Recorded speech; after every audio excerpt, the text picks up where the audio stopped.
Hello out there, everybody. Well, you keen observers have probably already noticed that I am riding the tail of the dragon again. And this isn't a dragon video per se, but I had a little incident this morning that I thought I'd relate to you, and I figured while I'm on the dragon would be a good time to do it. I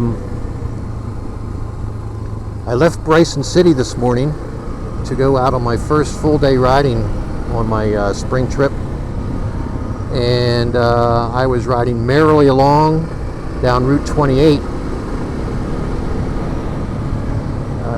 going towards Deals Gap, and I had just passed Route 143, where if I had taken a left it would take you into Robbinsville. Anyway, so I'm going down 28, happily thinking about the twisty bits to come, and I reached to tap down a couple gears for a slow corner, and my left foot was tapping nothing but air. I was like, what the hell? There is nothing there. My shift lever had come adrift. It had gone walkabout. It was history. There you go. I was like, well, this sucks. It's kind of hard to ride the motorcycle properly without a shift lever. So, fortunately, my DR has tons of torque and a beefy clutch, and I left it in 5th gear. I could have stopped and shifted it down a gear or two with some pliers, but I just left it in 5th gear, and I did a U-turn and rode back a few miles to see if I could find the shifter, but that was never going to work out. So I'm thinking, well, now what do I do? I mean, my day is ruined. I'm screwed, because I can't really do anything without being able to shift gears.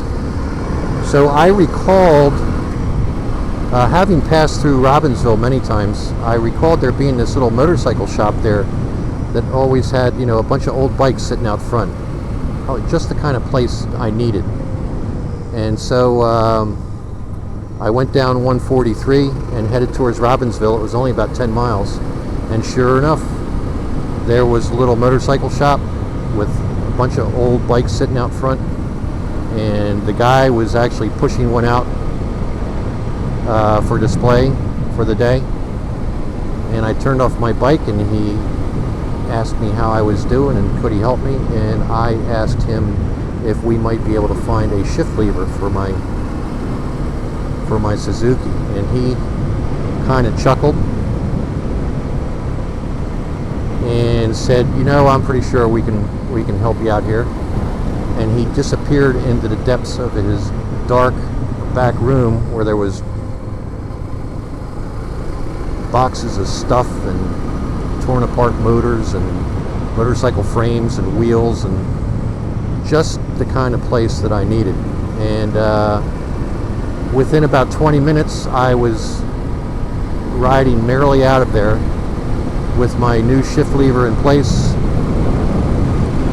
and having spent the princely sum of $20, my day was saved by Mountain Motors. I mean, it could hardly have worked out any better, considering that I lost the lever to begin with. And that shop was precisely the kind of shop that I needed, because even a new bike dealership, the odds of them being able to help me out probably weren't very good. This guy had probably a half a dozen shifters that I could have used. So anyway, thank you, Mountain Motors. And if you've ever in Robbinsville on your motorcycle and you find yourself needing a shift lever or anything else for your bike, stop in, because they'll probably be able to help you out. Saved my bacon.